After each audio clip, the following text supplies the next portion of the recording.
موت سے پہلے آدمی غم سے نجات پائے کیوں؟ ظاہر بات ہے جب تک زندگی ہے تو غم ہے، تو موت سے پہلے نجات نہیں مل سکتی۔ اگرچہ اس کے بعد کا اگلا مرحلہ جو ہے، جو حقیقت کو جاننے والے ہیں وہ تو جانتے ہیں کہ اس کے بعد تو غم کا اور بڑا کڑا مرحلہ آنے والا ہے۔ اب تو گھبرا کے یہ کہتے ہیں کہ مر جائیں گے، مر کے بھی چین نہ پایا تو کدھر جائیں؟ اگر اللہ ہمیں معاف فرمائے، اپنی رحمت اور مغفرت سے ہمیں ڈھانپ لے، جیسے کہ حضور نے فرمایا اللہ یتغمدنی ربی برحمت، حضور نے فرمایا کہ کوئی انسان بھی محض اپنے اعمال کی بنیاد پر جنت میں نہیں داخل ہو سکے گا جب تک کہ رحمت خداوندی دستگیری نہ کرے۔ کسی صحابی نے بڑی ہمت کی، بڑے جرأت کا معاملہ کیا، پوچھ لیا کیا حضور آپ بھی؟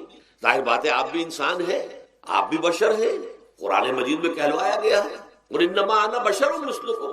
تو اگر آپ کہتے ہیں کوئی انسان جنت میں داخل نہیں ہو سکے گا محض اپنے اعمال کی بنیاد پر جب تک کہ رحمت خداوندی دستگیری نہ کرے، تو کیا آپ بھی اس قاعدہ کلیہ میں شامل ہیں؟ آپ نے فرمایا ہاں میں بھی، الا یتغمدنی ربی برحمت، جب تک کہ میرا رب مجھے اپنی رحمت سے ڈھانپ نہیں لے گا میں بھی داخل۔ تو اس اعتبار سے اللہ تعالیٰ وہاں ہمیں بچا لے، لیکن جو وہاں نہیں بچایا گیا، اب ظاہر بات ہے کہ اس کے لیے جو مصیبت ہے وہ تو پھر دائمی ہے، ابدی ہے، دکھ ہی دکھ۔ میں اس کی طرف زیادہ جانا نہیں چاہتا اس وقت، اصل میں میرا موضوع جو ہے وہ اس دنیا میں دکھوں کا علاج۔ اب اس اعتبار سے غور کیجئے، دکھ دو قسم قرآن مجید پر جتنا میں نے غور کیا، دکھ ایک تو وہ ہے کہ جو ناگہانی طور پر آ جاتے ہیں، اس میں ہماری کسی غلطی کو دخل نہیں ہے، وہ کوئی آفت سماوی ہے، کوئی زلزلہ آ گیا ہے۔ ابھی آپ کو معلوم ہے بھوج جو قصبہ تھا گجرات اسٹیٹ کا، انڈیا کا پورا ختم ہو گیا، اس میں بہت سے مسلمان۔ جب کوئی آفت سماوی آتی ہے تو وہ ظاہر بات ہے کہ پھر سب کے سب لوگ اس کی لپیٹ میں آ جاتے ہیں۔ زلزلہ آ گیا، کوئی اور طوفان آ جائے، جیسا کہ کئی مرتبہ آپ نے اخبارات میں پڑھا ہوگا، اس سال امریکہ میں بہت طوفان آئے ہیں، مشرقی ساحل پر بار بار طوفان آئے، وہاں بھی لوگ مرتے ہیں، وہاں بھی چھتیں اڑ جاتی ہیں، وہاں بھی تباہی جو ہے آتی ہے۔ تو اس حوالے سے ایک تو ہے وہ ناگہانی آفات، آفت ارضی ہو یا آفت سماوی ہو، زلزلہ ہے یا آفت ارضی ہے، طوفان آ گیا ہے، کوئی سائیکلون آ گیا یا آفت سماوی ہے، یا کوئی آسمان سے بڑا سا پتھر آ جائے۔ آپ کبھی کبھی اخبارات میں پڑھتے ہوں گے کہ ایک بڑی چٹان پاس سے گزر گئی، بہت بڑی خلائی چٹان جو ہے زمین کے قریب سے ہو کر گزر گئی، زمین بچ گئی، ورنہ اگر وہ زمین سے ٹکرا جاتی تو نہ معلوم کتنا بڑا یہاں پر تباہی کا معاملہ، بڑے بڑے جو ہے شہاب گرتے رہے زمین کے اوپر، بڑی بڑی تباہیاں آتی رہی ماضی۔ تو ایک تو یہ ہے، اور ان میں بھی تقسیم کیجئے، یہ ناگہانی تکلیف، ناگہانی مصیبت، یا کوئی آفت سماوی یا آفت ارضی، اس کی بھی پھر دو قسمیں ہو گئی۔ ایک وہ کہ جو افراد کو متاثر، انفرادی سطح، آدمی سڑک پر جا رہا تھا، پیچھے سے آ کر کسی گاڑی نے ٹکر ماری، گر گیا، ٹانگ ٹوٹ گئی، اب ظاہر بات ہے کہ اس میں اس کا کوئی قصور نہیں ہے، یہ اللہ تعالیٰ کی طرف سے بات آ گئی ہے۔ یا یہ کہ کوئی اگر اجتماعی سطح پر آیا، جیسا کہ زلزلہ ہے، یا جیسا کہ کوئی سائیکلون ہے، کوئی بڑا طوفان ہے، بہت بڑے فلڈز آ گئے، اس وقت بھی موزمبیق میں بہت بڑا فلڈ آیا ہوا ہے، ساؤتھ افریقہ میں، اور افریقہ میں پچھلے سال بھی بہت بڑا فلڈ آیا تھا، بڑی تباہی آ رہا۔ تو یہ آفت سماوی، یہ ظاہر بات ہے کہ اجتماعی سطح پر آتی ہے، بڑی بڑی مقدار میں، تعداد میں لوگ متاثر، لاکھوں لوگ بے گھر ہو جاتے ہیں، ہزاروں آدمی مارے جاتے ہیں۔ پہلی شکل جو ہے دکھ کی، جیسا کہ میں نے عرض کیا، وہ ناگہانی دکھ، کوئی آفت ارضی، کوئی آفت سماوی، خواہ وہ انفرادی ہو خواہ اجتماعی۔ اس کے ضمن میں کیا علاج ہے؟ ظاہر بات ہے کہ اس کا علاج یہ تو نہیں ہو سکتا کہ آپ اس کو ختم کریں۔ انگریزی کا ایک محاورہ ہے، what cannot be cured must be endured۔ جو چیز جو ہے جس کا علاج نہیں ہو سکتا وہ تو برداشت کرنی پڑے گی۔ بعض بیماریاں بھی ایسی ہیں، ڈائبٹیز ہو گئی ہے، شوگر کا مرض ہو گیا، ڈاکٹر آپ کو بتائے گا کہ بھائی اب یہ مرض جائے گا نہیں، اب آپ کو اس مرض کے ساتھ ہی اپنے آپ کو ایڈجسٹ کر کے اپنی غذا وغیرہ اس کے مطابق طے کر لیجیے، ورنہ یہ کہ یہ نہ سمجھیے کہ یہ مرض چلا جائے گا۔ تو what cannot be cured must be endured۔ لہذا ان آفت سماوی و ارضی، چاہے وہ انفرادی سطح پر متاثر کرتی ہوں انسانوں کو، اور چاہے اجتماعی سطح پر، اس کا تو علاج ایک ہی ہے۔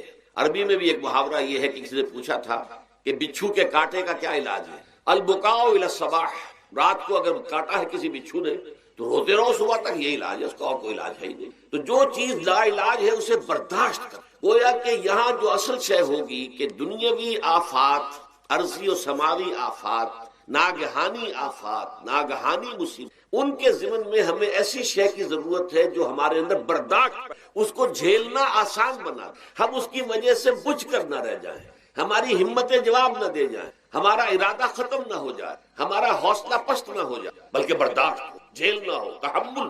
ابھی بھٹر صاحب کہہ رہے تھے اللہ تعالیٰ ذرا سا متحمل ہے. میں نے کہا یہ بہت غلط بات کہہ رہا، اللہ بہت متحمل. وہ ذرا سا تو یوں سمجھیے کہ ان کے کہنے کے انداز میں یہ بات آ گئی، ذرا سا رحیم بھی ہے. نہیں نہیں، وہ بہت رحیم ہے، بہت متحمل ہے، بہت حلیم. لیکن یہ کہ ہمیں یہ جو آفات سماویہ اور ارضیہ ہیں جو ہمارے اوپر آ جاتی ہیں اللہ کی طرف سے، ان کے ضمن میں ذہنی ایک ایٹیچیوڈ پیدا ہو جائے، سوچ کا ایک خاص رخ بن جائے، انسان کے احساسات ایک خاص طرز پر ڈھل جائیں، تو پھر ان کو برداشت کرنا آسان ہے. اور وہ کیا ہے؟ وہ ہمارے ایمان کا لازمی. ایمان ہمیں یہ بتاتا ہے کہ کوئی مصیبت زمین میں آتی ہے نہ تمہاری جانوں پر آتی ہے بغیر اذن رب.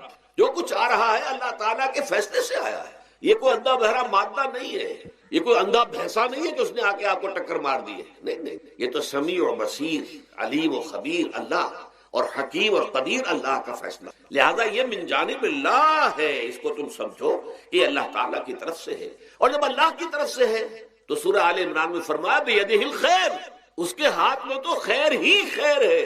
یعنی بظاہر تمہیں محسوس ہوتا بھی ہو کہ یہ میرے لیے تکلیف دہ بات آ گئی، تو اس کو یوں سمجھو کہ اس کا نتیجہ جو میرے حق میں نکلے گا وہ خیر ہوگا. فوری طور پر تو تکلیف ہے، مجھے اچھی نہیں لگ رہی، ناگوار ہے، لیکن نتیجہ اس کا خیر نکلے گا.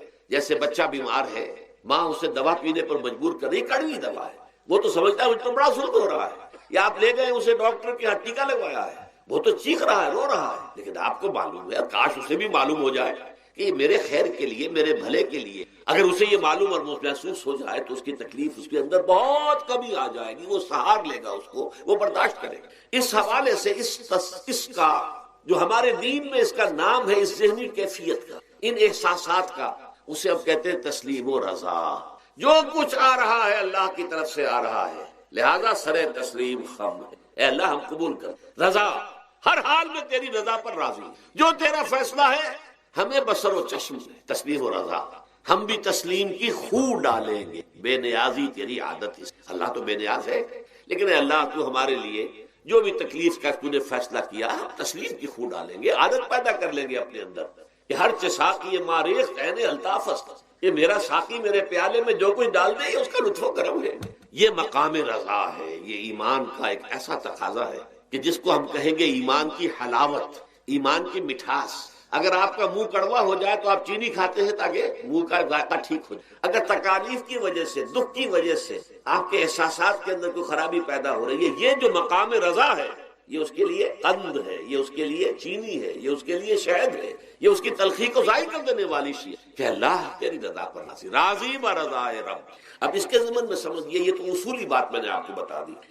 اس کی 3 کیفیات ہو سکتی ہے کیوں اللہ کی طرف سے یہ چیزیں آتی ہیں. سب سے پہلی شے ہے، اب وہ جو آیات میں نے سنائی تھی وہ سن لیجیے پہلے ترجمہ. سورہ تغابن میں فرمایا ما صاب من مصیبت الا باذن اللہ. دیکھو کوئی مصیبت تم پر نہیں آ سکتی، نہیں آتی مگر اللہ کے اذن. ومن یؤمن باللہ، اور جو شخص اللہ پر ایمان رکھتا ہو، یہد قلبہ، اللہ اس کے دل کو ہدایت دے دے، اس کے دل کو سکون عطا کر. وہ راضی برضائے رب ہو، اس میں شکوہ نہیں رہتا، اس میں شکایت نہیں، اس میں تلخی نہیں ہوتی. کیوں ہو گیا، کیسے ہو گیا، کیوں ہو گیا، نہیں ہونا چاہیے. یہ سارا جو پیچ آدمی کھاتا رہتا ہے اندر ہی اندر، وہ جو پیچ کھا رہا ہے، یہ سب پیچ سے نجات نہیں. برو کشید سے پیچا کہ ہستمود مرا، چے اقدہا کے مقام رضا کشود مرا. یہ پیچ کھانا جو ہے، پیچا کے ہستمود، اس سے اللہ تعالیٰ نے مجھے نجات دے دی ہے مقام رضا کے ذریعے سے. کتنے بڑے بڑے عقدے میرے حل ہو گئے اس مقام رضا سے. چے اقدہا کہ مقام رضا کشود میرا، میرے تو بہت سے عقدے اس سے حل ہو گئے. اس حوالے سے ایک موٹی بات تو یہ ہو گئی، لیکن اب اس کو 3 حصوں میں تقسیم. پہلی بات یہ کہ یہ اللہ کی طرف سے آزمائش، میرا بندہ اس پر صبر کرتا ہے یا نہیں، یا میرے خلاف بکواس کرنے پر آمادہ ہو. اللہ تو ایسا ہے، اللہ نے تو ہم پر کبھی کرم کیا ہی نہیں، اللہ تو ظالم، معاذ اللہ معاذ اللہ معاذ اللہ. کہیں ایسا تو نہیں، میرا بندہ جو ہے تکلیفتا ہے میری وجہ سے، یہ سمجھ کے کہ اللہ کی طرف سے آئی. یہ صبر جو ہے یہ بہت بڑی کامیابی ہے اگر انسان کو. اور اس صبر کے نتیجے میں 2 اور باتیں پیدا ہوتی. یہ مضامین علیحدہ علیحدہ دروس کے اندر آتے رہے ہیں، لیکن آج ایک نئے عنوان کے تحت جمع ہو کر. پہلی بات یہ ہوتی ہے کہ یہ امتحان کا نتیجہ کیا نکلتا ہے کہ آپ نے ایک امتحان پاس کیا تو آپ کے اگلے درجے میں ترقی ہو. 5ویں کا امتحان پاس کر لیا نا، 6 میں جائیں گے. اب 6ٹھی کا امتحان پاس کریں گے تو 7ویں میں جائیں گے. 7ویں کا پاس کریں گے تو 8ویں میں. درجہ بدرجہ انسان کی دینی، ایمانی اور روحانی ترقی کا ذریعہ یہ آزمائش میں. جتنا اس میں صبر ہوگا، جتنا اس میں تسلیم و رضا جو ہے آپ حاصل کرتے جائیں گے تو آپ کے درجے بلند ہو لے جائیں گے. آپ کا امتحان کڑے سے کڑا آئے گا، بڑے سے بڑا آئے گا، مشکل سے مشکل تر آئے گا. ایک وقت میں ایم اے کا امتحان بھی آپ کو دینا ہوگا، ایک وقت میں ہو سکتا ہے پی ایچ ڈی کے لیے تھیسس آپ لکھیں، پھر اس کے اوپر جو ہے ٹیم بیٹھی ہوئی اور آپ سے وہ بحث کرے، جرا کرے آپ سے، وہ بھی کرنا ہوگا. لیکن یہ کہ اگر پرائمری ہی میں فیل ہو گئے تو اس کا سوال ہی پیدا نہیں ہوتا کہ کبھی آپ ایم اے کا یا پی ایچ ڈی کا تھیسس. اور اسی کو دوسرے انداز میں کہا گیا ہے قرآن مجید میں، وَلِيُبْلِيَ الْمُؤْمِنِينَ مِنْهُ بَلَاءً حَسَنًا. اصل میں ابلا کہتے ہیں، بلا یبلو جو ہے عربی زبان میں آتا ہے آزمانا. خلق الموت والحیات لیبلوکم ایکم احسن. یہی معنی ابتلا کے میں، ابتلا یبتلی آزمانا. ابلا یبلی جو آتا ہے باب افعال سے، اس میں آتا ہے کسی کو کسی تکلیف میں ڈال کر اس کو نکھارنا، کہ اس کا جوہر نکھر جائے، اس کے اندر جو خیر ہے وہ اور چمک جائے، لوگوں کو بھی معلوم ہو جائے کہ یہ شخص اس مقام کا اہل ہے، اس کے اندر یہ صلاحیت ہے، اس میں یہ قوت موجود. تو یہ گویا کہ اہل ایمان کی صلاحیتوں کو نکھارنے کے لیے اور ان کے درجات کی ترقی کے لیے بھی اللہ تعالیٰ دنیا کے اندر یہ مصیبتیں اور امتحانات جو ہیں آزمائش کے حوالے سے افراد پر بھی، اجتماعی طور پر بھی. اور ایک اس کا اور بھی ہے، اہل ایمان پر اس طرح کے ابتلاء و آزمائش کی ایک نوعیت اور بھی ہے، اور وہ یہ ہے کہ جو بھی آپ سے غیر ارادی طور پر یا یہ کہ آپ نے کوئی گناہ ارادی طور پر بھی کر لیا، اللہ تعالیٰ اس کی سزا اسی دنیا میں دے کر آخرت کی سزا سے محفوظ کر دیتا ہے. گویا کہ اس سے بڑا خیر کیا ہوگا؟ یہاں کی سزا کیا ہے؟ جھیل لی آپ نے، بخار آ گیا، ٹانگ ٹوٹ گئی، چلیے 3 مہینے آپ بستر پر پڑے رہے نا، اور کیا ہوا؟ کچھ نہیں. لیکن یہ کہ آخرت کی سزا ملتی، بہت حسین. لہذا کفارہ بناتا ہے اللہ تعالیٰ. ان جو بھی گناہ ہو گئے، غلطیاں ہو گئے، ان کا کفارہ اللہ تعالیٰ بندہ مومن کے لیے. حضور کی ایک حدیث ہے، اس کا متن مجھے اس وقت یاد نہیں ہے، کہ مومن کا معاملہ عجیب ہے. اسے کوئی تکلیف پہنچتی ہے، صبر کرتا ہے، وہ اس کے گناہوں کا کفارہ بن جاتا ہے. اور اگر کوئی خوبی ملتی ہے تو اللہ تعالیٰ کا شکر ادا کرتا ہے، اس کے درجات بلند ہو جاتے ہیں. تو یہ معاملہ جو ہے اللہ تعالیٰ کی طرف سے بندہ مومن کے حق میں خیر، کہ در حقیقت اس کے ان گناہوں کی پاداش کہ جو اس نے یہاں کر لیے ہیں، یہی دنیا میں دے کر دھو دیا جائے، پاک کر دیا جائے. جیسے آپ کو معلوم ہے دھوبی جو ہے کپڑے کو بھٹی میں چڑھاتا ہے، گرم پانی میں ڈالتا ہے کہ نہیں ڈالتا، تاکہ اس کا میل نکلے، اس کے آگے پٹکتا بھی ہے ذرا اس کو، تاکہ وہ میل اچھی طرح چھٹ جائے اس سے. اسی طرح اگر دنیا میں ہمارے میل چھٹ جائیں، دنیا میں اگر ہمارے گناہ دھل جائیں، تو یہ بڑے نفع کا سودا ہے، بڑے نفع کا سودا ہے، بڑے نفع کا سودا ہے. اس اعتبار سے آپ غور کیجئے کہ اگر یہ حقائق ہمارے سامنے رہے تو کیا کوئی تکلیف دنیا کی ہمیں بھاری محسوس ہوگی؟ ہمیں تو بتایا یہ گیا ہے کہ عسیٰ ان تکرہوا شیئا وہو خیر. ذرا اس آیت پر اب نگاہ کو مرتکز کیجئے، انسان کا خسارہ کیا ہے. دیکھیے، سب سے پہلے میں آپ کی توجہ دلاؤں گا، ذرا آنکھیں کھول کر قلب حساس کے ساتھ نوع انسانی کا مشاہدہ کیجئے.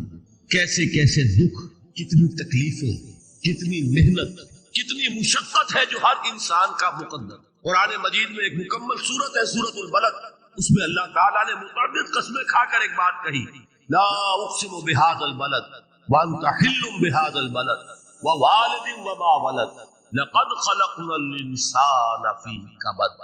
ہم نے انسان کو مشقت ہی میں پیدا کیا. یہ مشقت ہر انسان کا مقدر ہے. لوگ گھروں کو چھوڑ کر آئے ہوئے، کہاں کہاں انسان جاتا ہے. یہ اس دنیا میں محنت اور مشقت.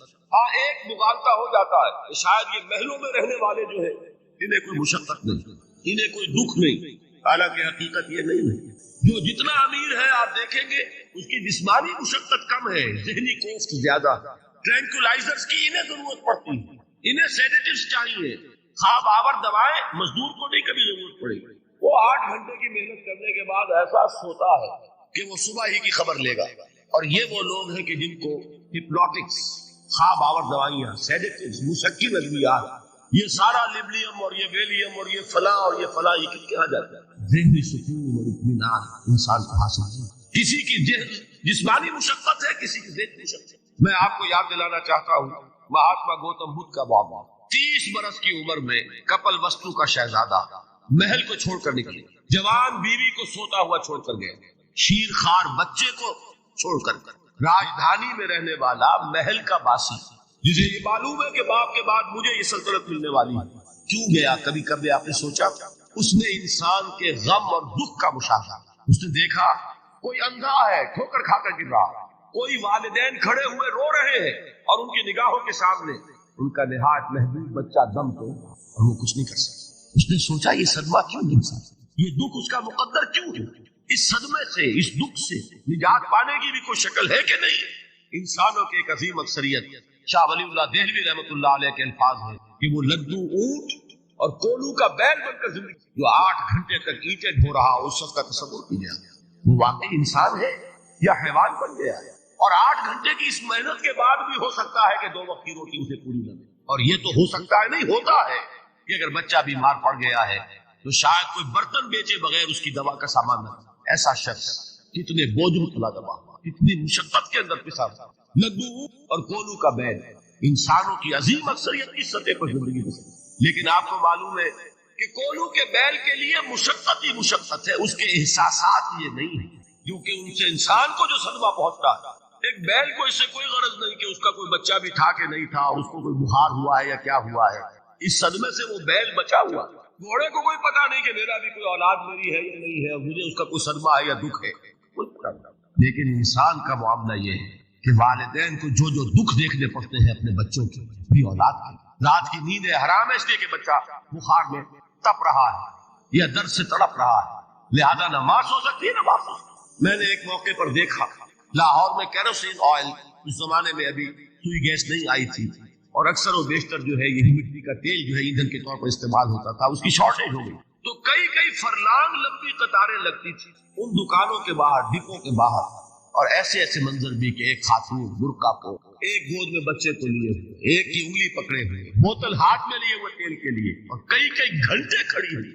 یہ مشقت انسان جھیلتا ہے۔ غالب نے اس کا نقشہ کھینچا ہے کہ رنج سے خوگر ہوا انسان تو مٹ جاتا ہے، مشکلیں اتنی بڑی مجھ پر کہ آسان ہو، ہم بھول جاتے ہیں، ورنہ واقعہ یہ کہ قلب حساس ہو اگر، اور قید حیات و بند غم اصل میں دونوں ایک ہیں، موت سے پہلے آدمی غم سے نجات پائے۔ اچھا یہ تو ہوا لقد خلقنا الانسان فی کبد۔ حیوانات کا معاملہ ایک اور اعتبار سے آسان ہے، ان سے کوئی محاسبہ بھی ہے کیا؟ کوئی جواب دہی بھی ہے؟ کوئی ان کو اللہ کے حضور میں کھڑے ہو کر اپنے اعمال کا حساب بھی دینا؟ انسان کی یہ ٹریجڈی ہے، یہ المیہ ہے انسان، اس کو بھی قرآن مجید کی ایک صورت میں قسمیں کھا اذا السماء انشقت، اس کے بعد کیا فرمایا؟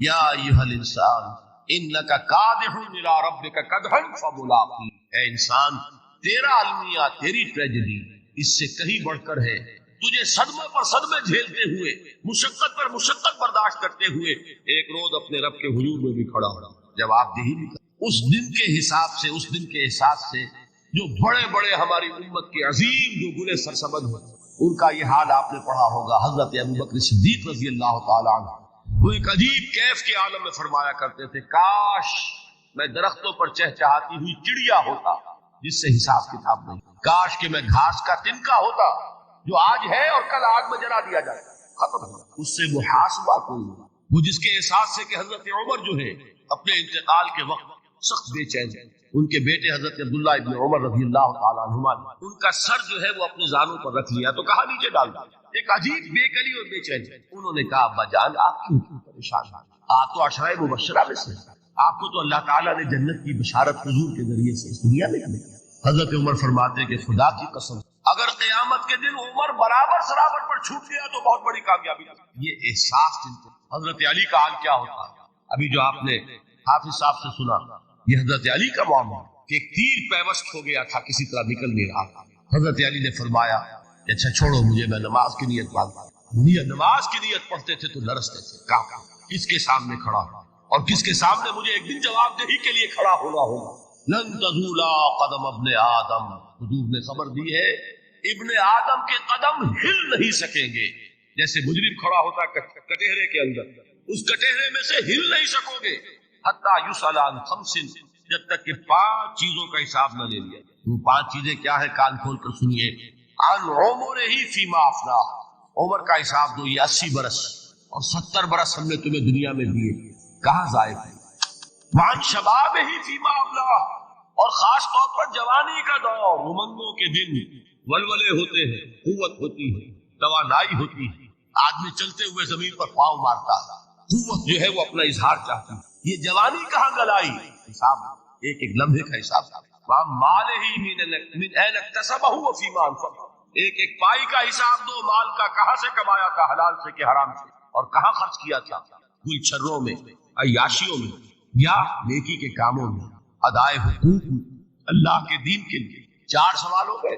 2 زندگی کے بارے میں، ایک زندگی پوری بحیثیت مجموعی کہاں کس کام میں لگا، اور خاص طور پر شباب کا دور کہاں لگا. 2 سوال مال کے بارے میں، کمایا کہاں سے، حلال سے کہ حرام سے، جائز سے کہ ناجائز سے، خرچ کہاں کیا. اور آخری سوال وعما عمل فیما علم، جو علم حاصل کیا تھا اس میں عمل کتنا کیا. علم کے انبار لگاتے چلے گئے اور عمل کے آغاز کی بھی نوبت میں آئی.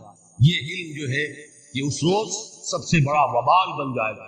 اتنا علم اور عمل کچھ نہیں، بجائے کہ کریڈٹ کا ذریعہ بنے یہ الٹا ڈیبٹ کا خاکہ بنے. یہ جواب دہی کا احساس ہے کہ جس کی وجہ سے انسان کی ٹریجڈی جو ہے وہ دوہری ہے. کوئی حیوان اتنے بوجھ تلے نہیں، مشقت کی، محنت کی، اس زندگی میں ختم ہوئے، اس کے بعد کوئی محاسبہ نہیں.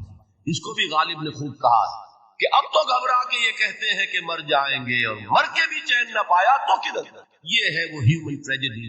اور وہ یہ ہے کہ اس قیامت سے پہلے پوری دنیا میں حق کا بول بالا ہو. اچھا، یہ وہ بات ہے جو دنیا کے اکثر مذاہب ہیں، اکثر مذاہب، اور خاص طور پر جو 3 یہ مذاہب ہیں جنہیں ابراہیمی مذاہب کہا جاتا ہے، یہودیت، عیسائیت اور اسلام، جو صراحت کے ساتھ یہود کے ہاں بھی عقیدہ موجود، عیسائیوں کے ہاں بھی ہے، مسلمانوں کے ہاں بھی ہے کہ اس سے پہلے، اس کائنات کے ختم ہونے سے پہلے، اس زمین کی قیامت آنے سے پہلے اس پر اللہ کا دین غالب، کنگڈم آف ہیون اور ارتھ. اور یہی بات حضرت مسیح نے کہی تھی اپنے اس وقت کے جن یہودیوں سے مخاطب، ڈیپینڈ، توبہ کر لو، for the kingdom of heaven is at hand. اب جو وہ ہے آسمانی بادشاہت آیا چاہتی، وہ آسمانی بادشاہت تھی حضور کا ظہور صلی اللہ علیہ وسلم، جس سے کہ وہ آسمانی بادشاہت قائم ہوئی اور پھر پھیلی کتنے بڑے علاقے میں. لیکن بہرحال پوری دنیا میں نہیں پھیل سکے. اس کے اسباب کیا تھے وہ اس وقت میرا موجود نہیں ہے، لیکن پھیلنا ہے. اس سے قبل کیا ہونا ہے، یہ جو تیسری بات میں نے کہی ہے، اس پر آپ کو یقین ہونا چاہیے، اس لیے کہ احادیث صحیح آئی ہے. قرآن مجید کا صغرا کبرا دلالت کرتا ہے اس پر کہ حضور کو بھیجا گیا غلبہ دین کے لیے، اور بھیجا گیا پوری نوع انسانی کے لیے. تو جب تک پوری نوع انسانی پر دین غالب نہ ہو تو حضور کا مقصد بعثت ابھی مکمل نہیں. اسی کو اقبال نے کہا تھا، وقت فرصت ہے کہاں، کام ابھی باقی ہے، نور توحید کا اتمام ابھی باقی ہے. یہ چمن معمور ہوگا نغمہ توحید سے، ایک وقت آئے گا یہ پورا یہ قرآ جو ہے نغمہ توحید کے ساتھ اس کا جو ہے گونج جائے گا. لیکن یہ کہ ابھی تو نہیں ہوا ہے، نہ ہونا ہے. اس سے پہلے کا معاملہ ایک ہے کہ جس کی خبریں دی گئی ہیں، اور وہ ہے کہ قیامت میں اس نظام دین حق کے غالب ہونے سے پہلے بڑی خوفناک جنگوں کا ایک سلسلہ ہے جس کی خبریں دی. یہ یہود کے ہاں بھی ہیں خبریں موجود، عیسائیوں کے ہاں بھی ہیں. جو بائبل کا آخری باب ہے ریولیشنز آف سینٹ جان، وہ کاشفات یوحنا ترجمہ کیا جاتا ہے، اور حضور کی احادیث پہ بھی ملاحم، باب الملاحم، یہ بہت سی کتابوں کے اندر باقاعدہ ابواب ہیں.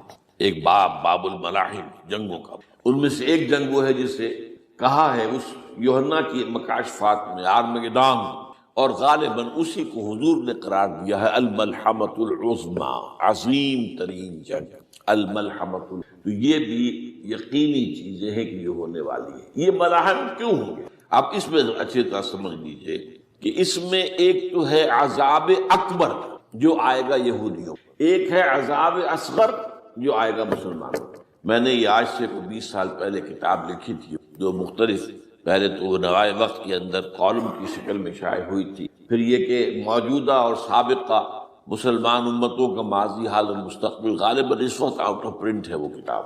بہرحال جن کو بھی دلچسپی ہو وہ اسے کہیں سے حاصل کر لیں، لائبریری سے، مکتبے سے مل جائے گی، پڑھیں اسے. یہ 20-22 سال پہلے کی بات ہے، وہ آج کی بات نہیں. تو اس میں ان تمام چیزوں کا میں نے تذکرہ کیا ہے، اس لیے کہ عذاب اکبر اس کو کہتے ہیں کہ کسی قوم کا نام و نشان مٹا دیا. یہ عذاب اکبر آتا تھا صرف ان قوموں پر جن کے طرف رسول بھیجے گئے اور قوموں نے بحیثیت مجموعی رسولوں کا انکار کیا، ان پر وہ عذاب آیا. اس سے عذاب استیصال بھی کہتے ہیں. فَقُطِعَ دَابِرُ الْقَوْمِ الَّذِينَ ظَلَمُوا، ان کی جڑ کاٹنا. ایک جڑ کاٹنا ہوتا ہے، درخت کو کاٹنا ہوتا ہے. درخت تو کٹے گا تو پھر دوبارہ جڑ میں سے شاید وہ نکل آئے، لیکن نہیں، جڑ سے ہو گئے. لا یرا الا مساکنہم. یہ عذاب جو ہے اب کسی قوم پر نہیں آ سکتا، اس لیے کہ اب کوئی رسول تو آئے گا ہی نہیں. لیکن ایک قوم پر یہ تاریخ کے قرضے کی حیثیت سے موجود، اور وہ قوم یہود ہے. ان کی طرف رسول بھیجے گئے حضرت عیسیٰ ابن مریم رسولا الی بنی اسرائیل، اور انہوں نے یہ بات تو بہت دور کی تھی کہ مانتے انہیں اور ان پر ایمان لاتے، الٹا جو کچھ کیا ہے آپ کو معلوم ہے، انہیں ولد الزنا قرار دیا، جادوگر قرار دیا، واجب القتل قرار دیا، اور اپنے بس پڑتے سولی پر چڑھوا کر دب دیا۔ حالانکہ بات ہوا یہ نہیں ہے، اللہ نے انہیں اس سے پہلے ہی زندہ اٹھا دیا آسمان پر، دوبارہ وہ آئیں گے۔ بہرحال لیکن اس قوم کے اوپر وہ عذاب جو ہے وہ قرض ہے تاریخ کا، وہ قرض ادا ہوگا۔ حضرت مسیح علیہ السلام ہی آئیں گے دوبارہ، اور ان کے ہاتھوں اس امت کا خاتمہ ہوگا، ایک ایک فرد ختم ہو جائے گا۔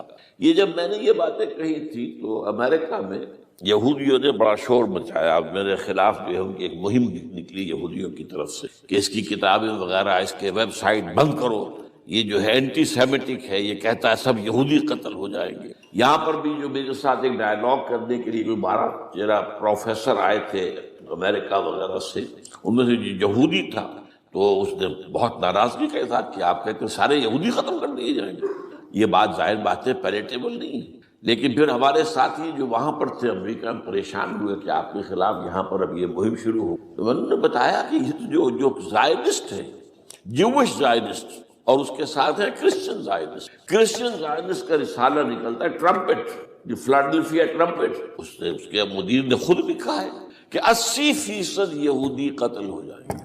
اس کو میں نے یوں سمجھا ہے کہ 20% وہ ہوں گے کہ جو حضرت مسیح کی آمد ثانی پر ایمان وہ بچ جائیں گے، لیکن باقی جو اڑے رہیں گے اس کے بعد بھی تو وہ ختم کیے۔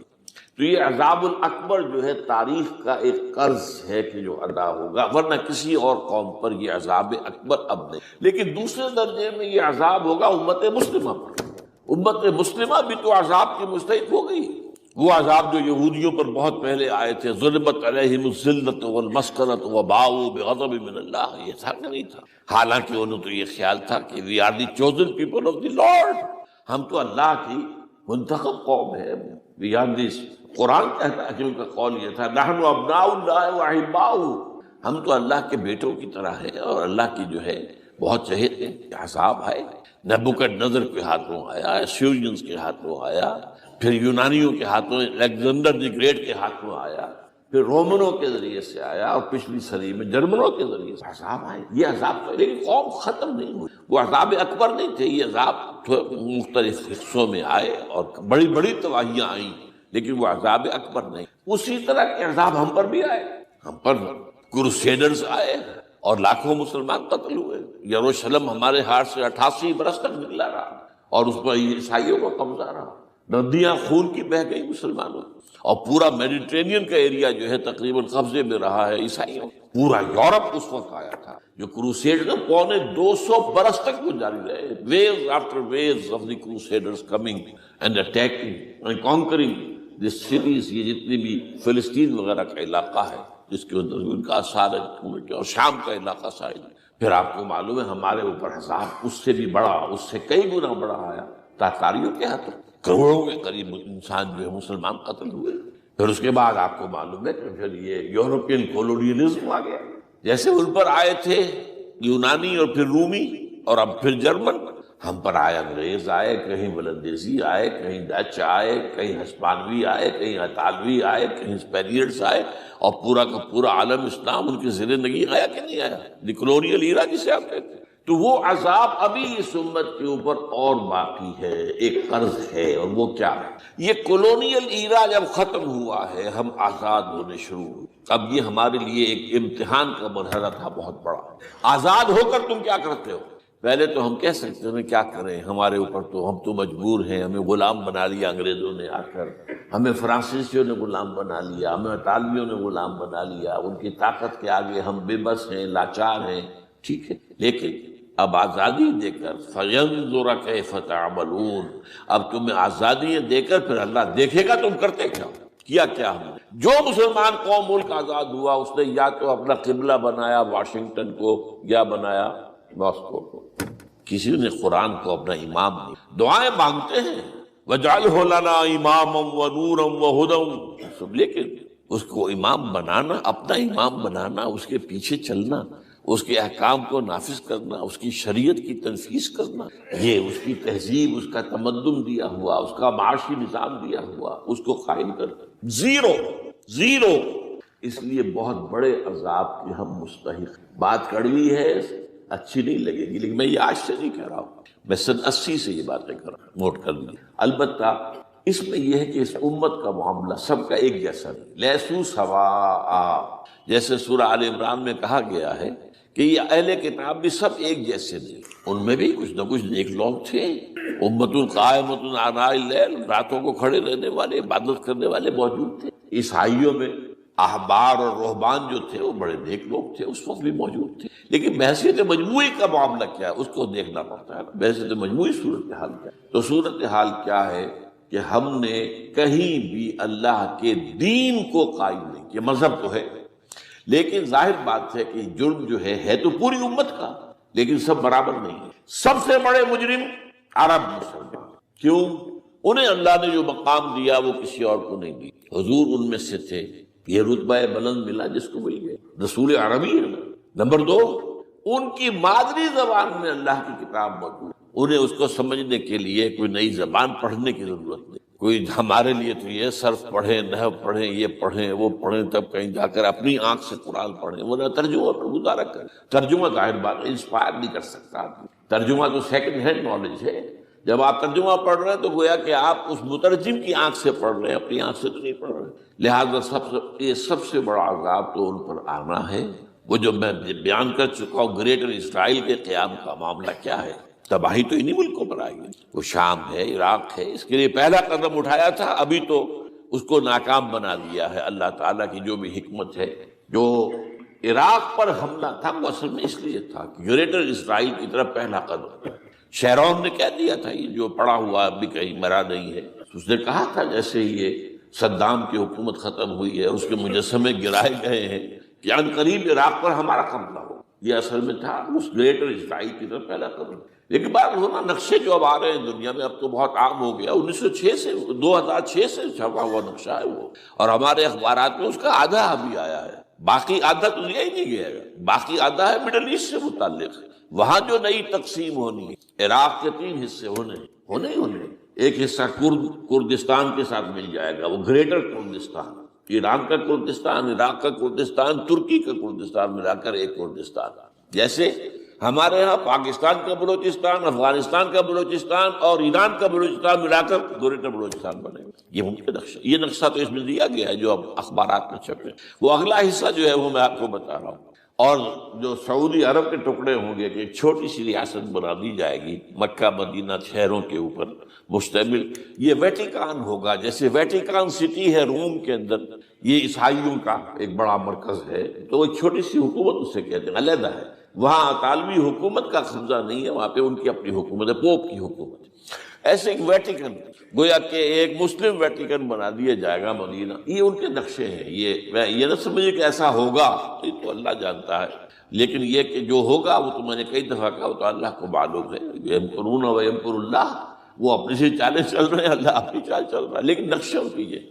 بہرحال اس میں جو بھی ہے یقیناً ایک حد تک کامیابی انہیں ہوگی جس کی خبریں ہمیں دی۔ گریٹر اسرائیل ایک دفعہ قائم ہوگا، سعودی عرب سے بھی شمالی حصہ لے لیا جائے گا، مدینے میں داخل نہیں ہو سکے بس۔ اچھا، مکے کو وہ کلیم ہی نہیں کرتے، مکے سے انہیں کوئی سروکار نہیں، لیکن یہ کہ مدینے کو وہ کہتے ہیں یہ ہمارا ہے، ہمیں یہاں سے نکالا گیا، اور وہاں لیکن حدیث میں ہے کہ مدینے میں داخل نہیں ہو سکے گا دجال اور اس کی جو فوج ہے، لیکن باقی شام، عراق، فلسطین، لبنان اور ترکی کا جنوبی حصہ اور مصر میں جو ہے یہ سینائی پیننسولا کے ساتھ ساتھ سارا، وہ اس پر تو رو رہے ہیں ابھی تک یہودی کہ کیوں واپس کر دیا سینائی پیننسولا، 1967 وار میں ہم نے جیتا تھا اسے، بعد میں وہ اسحاق ریبن اور یاسر عرفات کے درمیان دوستی کروائی تھی کلنٹن نے، جس کے نتیجے میں وہ واپس آیا ہے، لیکن یہ کہ وہ واپس لے گئے، اور اس کے علاوہ جو فرٹائل علاقہ ہے نائل کے ڈیلٹا کا وہ بھی ان کی شامل ہے۔ اس ظاہر بات ہے جب یہ ہوگا تو بڑی تباہی آئے گی، اس میں تو کوئی شک نہیں۔ تو سب سے بڑی تباہی مسلمانان عرب پہ آئے گی، اور کیوں ہوں گے؟ مستحق ہیں، انہوں نے اس کے باوجود کہ قرآن ان کی اپنی زبان میں ہے،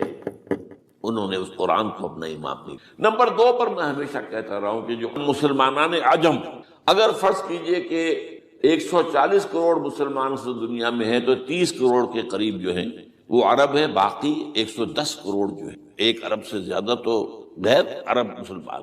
ان میں سب سے بڑے مجرم جو ہیں وہ ہم مسلمانوں نے پاکستان، ہم نے ایک تقسیم کرائی اسلام کے نام، ہم نے کہا کہ ہم اسلام کا نظام قائم کریں گے، اور اللہ نے ہمیں معجزے کے طور پر حکم عطا کر دیا پاکستان۔ اب قمری حساب سے 63 برس گزر چکے ہیں، جو آپ 61 کہتے ہیں، اگر قمری حساب رکھیں 63 برس کہاں ہے، لہذا مستقل۔ لیکن اب اس میں یہ ضرور ہے کہ ابھی پاکستان کے معاملے کو میں سمجھتا ہوں کہ ہینگنگ ان دی بیلنس والا معاملہ، ابھی نہیں کہہ سکتے، اللہ تعالیٰ شاید کوئی توفیق دے دے، کوئی معجزہ ہو جائے، کیونکہ میرا تو یقین یہ ہے کہ یہ قائم بھی معجزے سے ہوا ہے، جس پر میں نے تفسیر کتاب میں لکھا ہوا ہے اپنی استحکام پاکستان، اور اب کوئی دوبارہ معجزہ ہو سکتا ہے، اور وہ معجزہ کیا ہوگا کہ پوری قوم میں توبہ کی ایک کیفیت پیدا ہو جائے، اللہ کے کرنے سے ہو سکتی۔ تمام انسانوں کے دل جو ہے اللہ کی 2 انگلیوں کے مابین ہے، حضور نے ہمیں خبر دی، جدھر چاہتا ہے پھر تو کوئی عجب نہیں کہ ایسا ہو جائے۔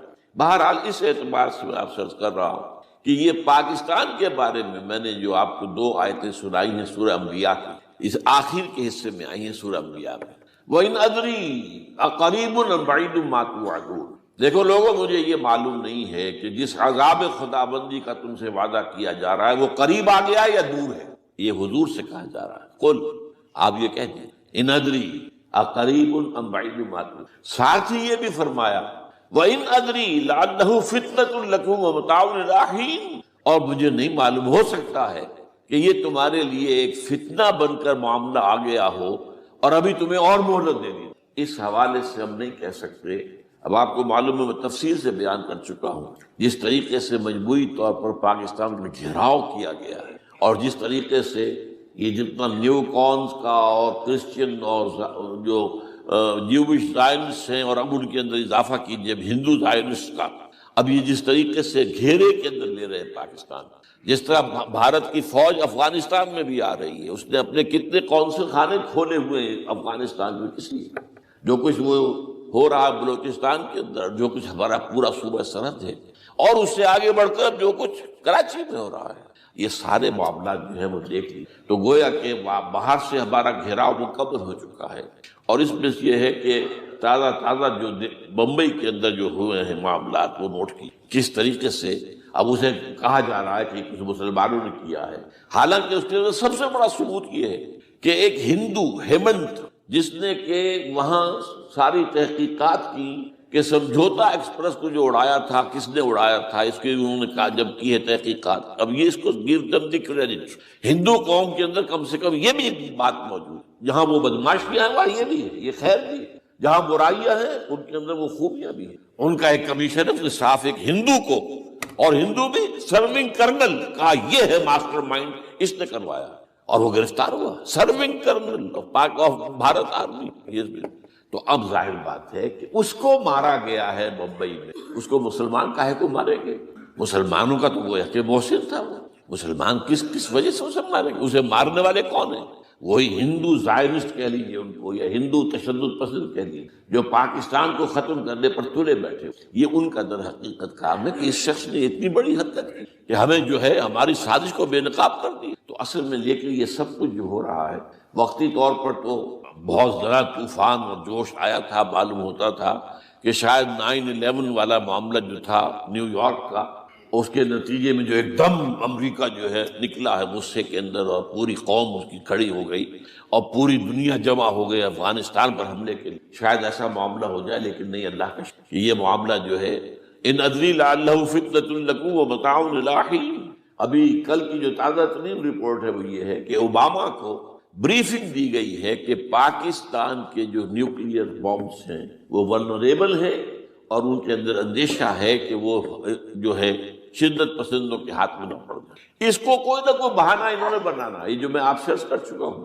کچھ ہمارے لوگوں کو یہ امیدیں ہو گئی تھی براک اوباما کے آنے سے، یہ میں نے پھر اس کے بعد ایک مضمون میں پڑھا ہے، آپ کے لیے بھی نئی بات ہوگی۔ براک کا لفظ جو ہے اس میں یہ بھی اسلامی ہے، یہ برکت سے ہے، اس لیے کہ اس کا باپ جو ہے وہ سواحلی علاقے کا، سواحلی زبان جو ہے کینیا کا ساحلی علاقہ جو ہے وہ سواحلی زبان جو ہے اس میں عربی کی بڑی آمیزش، کیونکہ وہ تو بہت قریب ہے نا، عرب سے کتنا فاصلہ ہے، وہ درمیان میں وہ ریڈ سی ہے، بڑا چھوٹا سا سمندر ہے، تو سواحلی زبان میں عربی اثرات ہے۔ تو یہ برکت والی بات، جیسے ہم کہتے ہیں کسی کا نام برکت حسین، برکت علی، تو یہ وہ ہے باراک برکت والا، براک حسین، اور پھر حسین کا نام۔ تو اس سے بڑی توقعات ہو گئی تھی، لیکن نظر یہ آ رہا ہے کہ جو بش کا ایجنڈا تھا، اس لیے کہ اصل میں اس کی پالیسی بنانے والے میں آپ کو بتا چکا ہوں، کوئی ایک فرد نہیں ہوتا وہاں تو پورے ادارے ہیں، بڑے بڑے تھنک ٹینکس، اور یہ ثابت ہو گیا ہے کہ اس اوباما نے آتے ہی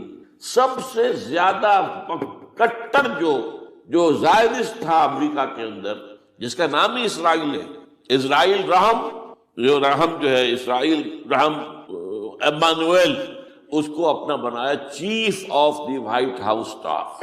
اور یہ وہ شخص ہوتا ہے کہ جو گویا کہ جس کے گھیرے میں ہوتا ہے صدر امریکہ کا۔ صدر سے کون مل سکتا ہے یہی فیصلہ کرے گا، کون نہیں مل سکتا یہ فیصلہ کرے گا، کون سی رپورٹ صدر تک جائے گی یہ فیصلہ کرے گا، کون سی رپورٹ روک لی جائے گی یہ فیصلہ کرے گا۔ تو گویا کہ صدر کے کان بھی وہ، صدر کی آنکھ بھی وہ، لہذا صدر جو ہے اس کے تو اوپر گھرا ہوتا ہے۔ اور اس سے بھی آگے بڑھ کر نوٹ کیجیے، میں نے آپ کو پہلے بتایا بھی، ساؤتھ ایشیا کے لیے اس نے اپنا ایڈوائزر بنایا ہے ایک ہندو کو، اس کا نام ہے سونال شاہ۔ اور یہ جو ہندوؤں کی تنظیم ہے، جو انتہائی جو ایکسٹریمسٹ ہندو ہیں، وشوا ہندو پریشد، یہ وشوا سری پرشانت ہے، جس کا اسٹوڈنٹ ونگ ہے بجرنگ دل کا یاد۔ ساؤتھ ایشیا سے مراد بھارت اور پاکستان، اس کے معاملات میں اس کا ایڈوائزر جو ہے سونال شاہ ہے۔ تو حالات جو ہے اس اعتبار سے انتہائی یوں سمجھیے کہ خطرناک۔ اور دوسری طرف اندرونی معاملہ کیا ہے؟ سائنس کی دو اصطلاحات آپ نے سنی ہوگی، centrifugal forces, centripetal forces. Centrifugal وہ ہوتی ہے کہ جو مرکز سے توڑنے والی ہو، بھاگتا ہے ہر ایک مرکز کو چھوڑ کر، یہ سینٹریفیوگل فورسز۔ سینٹریپیٹل وہ ہوتی ہیں جو مرکز کی طرف لانے والی ہو، جو ایک مرکز کے گرد لوگوں کو جمع کرے، تو مرکز گریز اور مرکز کی طرف رخ کرنے والی۔ ہمارے پاس سینٹریپیٹل فورس صرف ایک ہے، وہ اسلام ہے، اور وہ ہے نہیں۔ ہر چند کہیں کہ ہے، نہیں، کہاں ہے؟ نظام کہاں ہے؟ مذہب تو ہے، مذہب تو انڈیا میں بھی ہے، مذہب امریکہ میں بھی ہے، مذہب کی تو کوئی کمی نہیں۔ فاسٹسٹ گروئنگ ریلیجن میں نے بارہا کہا ہے دنیا میں مانا جا رہا ہے کہ اسلام، لیکن مذہب دین، حضور بھیجے گئے تھے دین کو غالب۔ هو الذي ارسل رسوله بالهدى ودين الحق ليظهره على الدين۔ سینٹریفیوگل فورسز آپ کو یاد ہوگا، میں نے گنوا دیا تھا ایک دفعہ۔ آپ کا نارتھ پول کیا ہے؟ NWFP، وہاں حکومت اس نے کن کی ہے؟ وہ اسفند یار ولی، جس کا دادا، جس نے پاکستان میں دفن ہونا گوارا نہیں، جن کا پختہ موقف یہ ہے، اس کے باپ کا بھی ولی خان کا یہ تھا کہ انگریز نے بنایا ہے پاکستانی، انگریز کا بنایا ہوا ہے، یہ انگریزی سازش کے نتیجے میں، اینڈ دے بلیو اٹ۔ اور اس کے ساتھ مولانا فضل الرحمان ہیں، جن کے والد مرحوم نے یہ کہا تھا کہ اللہ کا شکر ہے ہم پاکستان کے بنانے کے گناہ میں شامل نہیں تھے۔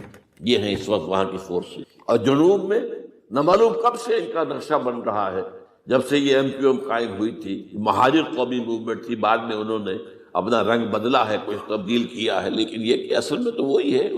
گرگٹ رنگ بدل رہے تو اس کی فطرت تو نہیں بدلتی، ہے تو وہی اردو سپیکنگ۔ اور اب جو ہنگامے ہو رہے ہیں وہ پختون اور اردو سپیکنگ کے درمیان ہنگامے ہو رہے ہیں، اور زیادہ پٹھانوں کو مارا جا رہا ہے، ان کی دکانیں جلائی جا رہی ہیں۔ یہ بسیں جتنی جلتی ہیں وہ اس لیے کہ زیادہ تر ٹرانسپورٹ جو ہے وہاں پر وہ پختونوں کے ہاتھ میں۔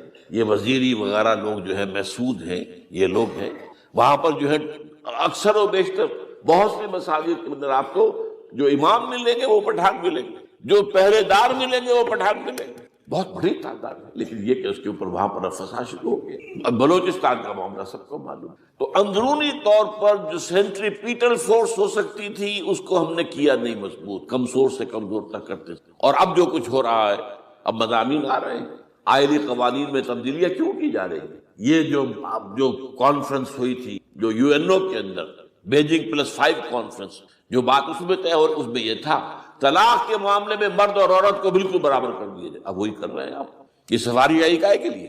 جیسے مرد طلاق دے سکتا ہے، عورت بھی طلاق دے سکتی۔ اسلام میں یہ ہے کہ عورت طلاق لے سکتی، دے نہیں سکتی۔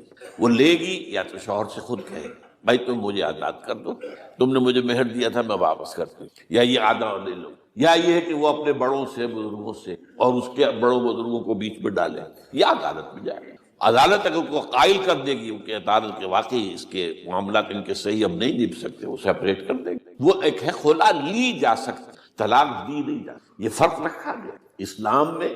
مرد اور عورت اسینشلی برابر ہیں. As human beings they are equal. کوئی فرق نہیں، کوئی اونچا نہیں کوئی نیچا نہیں. جو بھی انسان کے اندر شرف انسانیت ہے، اشرف المخلوقات ہونے کا جو مقام حاصل ہے، وہ مرد کو بھی عورت کو، ان میں کوئی فرق نہیں. لیکن جب ایک مرد اور ایک عورت مل کر ایک خاندان کی بنیاد ڈالتے، اب وہ برابر نہیں ہے. الرجال قوامون علی النساء. کوئی بھی انسٹیٹیوشن ہو اس میں دو برابر کے سربراہ نہیں، دونوں کا اختیار ایک جیسا ہو تو کیسے چلے گی گاڑی؟ چل ہی نہیں سکتی. آپ ڈائریکٹر جو ہے 100 بنا لے، مینیجنگ ڈائریکٹر ایک ہوگا، ظاہر بات ہے دو تو نہیں ہو سکتے. لہذا انسٹیٹیوشن فیملی کے لیے اسلام نے جو نظام دیا ہے، یہی طلاق کا معاملہ ہے، وراثت کا معاملہ ہے. عورت کے ذمے کچھ اور کام لگائے ہیں، مردوں کے ذمے کچھ اور کام لگائے ہیں. مرد ذمہ دار ہے، کفیل ہے، لہذا وراثت میں والد کی طرف سے اسے دوہرا حصہ ملا. لڑکی کی کوئی ذمہ داری ہے ہی نہیں، وہ تو بلکہ شادی بھی ہوگی تو شوہر سے مہر لے گی، لڑکا شادی کرے گا تو مہر دے گا.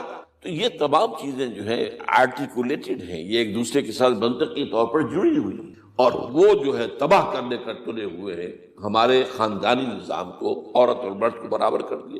یہ سارا، اور اس سے پہلے جو آیا تھا معاملہ وہ بھی تقریباً یہ ہے کہ زنا کے معاملے سے جو خوف ہو سکتا تھا عورت کو وہ ختم ہو جائے. اس لیے کہ عورت کا معاملہ کیا ہے، اگر زنا سے حمل رہ گیا تو اس کا ثبوت تو آ گیا، کوئی اور گواہ ہے یا نہیں ہے، یہ حمل کہاں سے لائی ہو تم؟ ٹھیک ہے، طے کیا کر دیا. پرچہ بھی درج نہیں ہو سکتا اس کا جب تک کہ 4 چشمدید گواہ جا کر کسی مجسٹریٹ کے سامنے گواہی نہ دیں کہ ہم نے اپنی آنکھوں کو دیکھا ہے، تب پرچہ درج ہوگا. تحقیق اس کے بعد ہوگی.